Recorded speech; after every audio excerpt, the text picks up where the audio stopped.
오늘은 디모데전서 4장 1절부터 5절까지를 살펴보도록 하겠습니다. 1절에 보면 그러나라로 시작하고 있습니다. 이는 3장 15절 말씀을 받는 접속사입니다. 이 3장 15절에 보면 교회는 진리의 기둥의 터라고 말씀했습니다. 교회는 진리로 가득해야 되고 진리가 흘러넘쳐야 합니다. 그러나 애석하게 교회 안에 참 진리가 아닌 다른 진리가 들어와 있었습니다. 그리고 거짓 진리에 반응하는 자들이 있었습니다. 그래서 그러나로 시작하고 있는 것입니다. 그러니까 이 그러나는 교회가 진리의 기둥과 터인데 그러나 다른 교훈에 반응하는 자들이 있었다. 그렇게 말하고 싶은 것이죠. 이 한국 교회는 여러 가지 문제들을 노출하고 있습니다. 성장주의, 기복주의, 복음의 변질, 더 엄밀히 말하면 값싼 복음 전파, 또 성직자 중심주의, 그에 따른 신앙의 계급화, 신학 실종, 윤리 실종, 샤머니즘, 이혼론 등 이 다양한 문제들을 노출하고 있죠.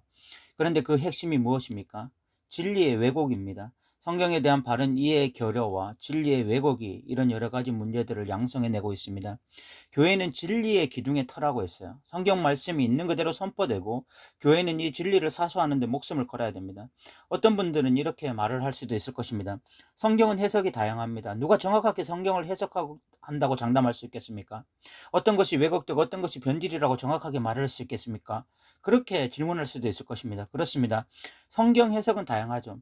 그러나 성경 본문의 해석은 큰 차이를 보이지 않습니다. 상당수의 이 본문 해석은 큰 차이를 보이지 않아요. 또한 성경이 추구하는 가치는 일정합니다. 우리가 성경에서 난해해 보이고 이 어려운 부분들을 빼고 누구나 공감할 수 있는, 그리고 알 수 있는 진리들만 붙잡아도 지금 한국교회 안에 일어나고 있는 이 비성경적인 요소들을 우리는 얼마든지 제거할 수 있습니다. 그런데 문제는 이 성경 진리를 알려고 하는 몸부림들이 지나치게 약하다는 거예요. 정말 무기력하다고 느낄 정도로 약합니다. 저는 탁구를 좋아하는데 이 탁구를 좋아하는 사람 중에 보면 한 탁구장이 아닌 세 군데 탁구장에서 레슨을 받는 사람을 제가 실질적으로 봤습니다. 그 사람은 그렇게 하려면 세 군데 탁구장에 다 구장비를 내야 되고 레슨비를 따로 내야 되고 그 먼 거리를 차로 운전해야 되고 그렇게 시간이나 물질이나 이런 것들을 엄청나게 투자했어야 돼요. 그런데 그 사람은 탁구에 대한 열정이 있기 때문에 그렇게 하는 것입니다. 그 사람이 아니더라도 탁구를 치는 상당수의 사람들은 다 레슨을 받습니다. 그 레슨비가 결코 싸지가 않아요. 그렇지만 시간과 돈을 투자해서 레슨을 받는 거예요. 이유는 단 하나입니다. 탁구에 대한 열정이 있기 때문입니다. 그런데 이 성경을 아는 부분에 성도들에게서 이런 열정을 보지 못할 때가 참 많아요. 그래서 정말 이 목사로서 굉장히 이 무기력함을 느낄 때가 많습니다. 공짜로 가르쳐 준다고 해도 관심이 많은 사람이 적은 것 같습니다. 이 태도로는 절대로 교회가 진리의 기둥의 터가 될 수가 없어요. 최소한 이 탁구를 배우는 사람 정도의 열정은 나와야 되는 것입니다. 그 이후에 보면 이렇게 말씀하고 있죠. 성령이 밝히 말씀하시기를. 성령은 진리의 영입니다. 성령이 밝히 말씀하셨다는 것은 예수님의 말씀을 드러냈다라는 것을 의미하는 것으로 보입니다. 그 위에 또 이렇게 말씀하고 있습니다. 후일에 어떤 사람이 이 믿음에서 떠나 미혹하는 영과 귀신의 영의 가르침을 따르리라 하셨으니 라고 말씀하고 있습니다. 예수님은 마태복음에 보면 거짓 예언자들의 출현을 예고하셨고 사도 바울이 후일에 라고 말하는 것은 그런 예수님의 예언이 이미 지금 일어나고 있다라고 말을 하고 있는 것입니다. 여기서 이 후일이란 말이 말일이라는 말인데 이는 곧 종말의 때를 의미하는 것이거든요. 그래서 우리가 그런데 흔히 오해하기를 이 종말이라고 하면은 세상 끝날에 일어날 거라고 생각하는데 이 성경에서 자주 이 종말이라고 하는 것은 그 예수님의 부활로부터 해서 재림 그 사이를 의미하는 것입니다. 이 사도 바울이 살던 시대에 이미 에베소 교회 안에 이 믿음에서 떠나서 미혹하는 영과 귀신의 가르침을 따르는 자들이 생긴 것입니다. 이 거짓 진리에 따르는 그 거짓 진리는 뒤에서 이 사탄이라는 악한 영이 지금 조정을 하고 있습니다. 사탄은 처음 인류를 타락시킬 때부터 거짓말로 다가와 이 아담과 하와를 유혹했고 하나님의 말씀을 변질시켜 그들을 타락시켰습니다. 이 방법을 지금까지도 사용하고 있는 거예요. 우리가 사탄에게 놀아날 때는 언제나 진리가 아닌 이 다른 정보에 노출되어 두려워하고 불안할 때가 많습니다. 갑자기 뭐 먹고 사는 문제에 대한 두려움, 자녀 교육에 대한 불안감, 건강이나 뭐 관계에 대한 두려움, 이런 걱정들이 막 밀려옵니다. 그때 사탄은 온갖 잘못된 정보들로 우리의 마음들을 뒤흔들고 그 정보들에 몰두하게 만들어요. 그러면 성경을 읽어도 눈에 들어오지도 않고 뭐 들어도 감흥도 없게 됩니다. 왜냐하면 지금 잘못된 정보, 잘못된 진리에 내 자신이 완전히 함몰되어지고 거기에 완전히 사로잡혔기 때문에 그런 것이죠. 그런 전략을 사탄은 아담으로부터 지금까지 사용하고 있는데 이 전략이 교회 안에도 잘 먹혀 들어가고 있었던 것입니다. 2절에는 거짓 교사들이 나오는데 그들은 이미 양심이 죽어버린 상태고 그래서 거짓말을 밥 먹듯이 하는 자들입니다. 2절을 읽어보겠습니다. 자기 양심이 하인을 맞아서 외식함으로 거짓말하는 자들이라. 이 거짓 교사들의 특징이 양심이 죽어버렸고요. 그래서 이 거짓말을 밥 먹듯이 안 하고 하면서 끊임없이 이 거짓 진리를 다른 사람들에게 전하고 있죠. 그러니까 이 사탄의 앞잡이로서 이 거짓 교사들이 이런 일을 하고 있었던 것입니다. 그 거짓 교사들이 전했던 메시지는 크게 두 가지인데 3절에 잘 나타나 있습니다. 3절을 보시면 혼인을 금하고 어떤 음식물은 먹지 말라고 할 터이나 음식물은 하나님이 지으신 바니 믿는 자들과 진리를 아는 자들이 감사함으로 받을 것이니라 라고 말씀하고 있습니다.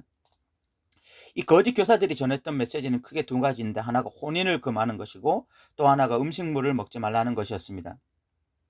이는 인간이 가지고 있는 두 가지 기본 욕구의 성욕과 식욕에 대한 금지 명령이었습니다. 왜 이들이 혼인을 금하게 했는지 정확하게 알 수 없습니다. 그러나 이것이 금욕주의와 연결되어 있을 수 있다고 우리는 충분히 추측할 수 있습니다. 또 음식물을 금하는 것은 충분히 예상이 가능한데 구약 율법에서는 이 음식물들을 금하는 것들이 있었어요. 레위기 11장에 이것이 잘 나타나 있는데 짐승들 중에서는 굽이 갈라지고 대식임질을 하는 짐승만 먹을 수 있었습니다. 그래서 먹지 못하는 짐승들은 토끼, 돼지, 낙타 이런 짐승들은 먹지 못했습니다. 또 물에 사는 물고기는 비닐이 있고 지느러미가 있는 물고기만 먹을 수 있었고 또 새 중에서는 뭐 독수리, 솔개, 까마귀, 타조 같은 새들은 먹지 못했습니다. 곤충 중에서는 이 날개가 있고 발로 기어다니는 곤충 중에서 땅에서 뛰는 것만 먹을 수 있었는데 예를 들면 메뚜기 종류나 뭐 배짱이 종류만 먹을 수 있었습니다. 이렇게 구약율법은 철저하게 먹을 수 있는 것과 먹지 못하는 것들을 구분했는데 이런 구약의 가르침을 이 거짓 교사들은 그대로 고수하면서 가르치고 있었던 것입니다. 그런데 이 구약의 율법은 그림자고 예수님이 오시면서 새 계명이 주어졌어요. 새로운 복음이 주어진 것입니다. 그래서 먹는 것과 날의 문제에 대해서 더 이상 율법적인 가르침을 따를 필요가 없어졌습니다. 이제는 이 음식물은 하나님이 지으신 바기 때문에 감사함으로 먹을 수 있게 된 거예요. 그래서 이 3절 하반절에 음식물은 하나님이 지으신 바니 믿는 자들과 진리를 아는 자들이 감사함으로 받을 것이다 라고 이야기하고 있죠. 또한 이 4절에는 이렇게 말씀합니다. 하나님께서 지으신 모든 것이 선함에 감사함으로 받으면 버릴 것이 없나니 라고 이야기하고 있죠. 구약에서는 돼지가 굉장히 부정한 음식이었지만 그러나 우리 신약에 이 새 계명을 받은 자들에게 우리가 이 돼지고기를 먹을 때 감사함으로 받아서 먹으면 되는 거예요. 그래서 우리가 이렇게 돼지고기를 맛있게 먹을 수 있게 된 것 아닙니까? 그런데도 이 거짓 교사들은 끊임없이 이런 정한 음식과 부정한 음식을 나누고 이런 것들을 지켜나가는 것이 신앙생활이다 뭐 이런 식으로 주장을 한 것입니다. 그리고 5절에 보면 하나님께 말씀과 기도로 거룩하여집니다 라고 이야기하고 있습니다. 여기서 이 하나님의 말씀과 기도로 거룩하여졌다라는 것은 원래 음식이 부정한데 말씀과 기도를 통해서 그 부정한 음식이 거룩해진다는 뜻이 아니라 이제 이 진리와 기도로서 그 음식을 바라보는 관점이 이제 완전히 달라졌다라는 것을 의미하는 것입니다. 그런데 이 거짓 교사들은 이런 금욕주의 생활이야말로 진정한 신앙생활이라고 막 부추겼던 것 같습니다. 그런데 이들의 함정은 이렇게 금욕주의를 주장함으로써 결국 예수님이 우리에게 주신 의를 저버리는 행위를 한 것입니다. 예수님이 우리에게 주신 의가 진짜 의죠. 우리가 성욕을 절제하고 식욕을 절제한다고 의로운 사람이 되고 고차원적인 신앙생활을 하게 되는 것이 아니라 오직 예수님의 보혈의 능력과 그분이 주신 의에 의해서 우리가 진정한 신앙생활을 영위할 수 있는 것이거든요. 근데 여기에 인간이 빠지기 쉬운 함정이 있습니다. 인간은 본인 스스로 자기 의를 추구하길 좋아하는 자들이야. 식욕, 성욕을 절제하고 억제하고 스스로 거룩하고 스스로 의로운 사람이 되고 싶어 하는 것이 인간이라는 존재입니다. 그래서 이런 거짓 교사들의 말이 매혹적으로 다가오는 것이죠. 그래서 이런 것들에 빠져서 지금 이미 이 가르침을, 이 거짓 가르침을 따르고 있는 자들이 있다라고 지금 사도 바울이 안타까운 마음으로 지금 이 1절부터 5절까지를 전하고 있는 것입니다.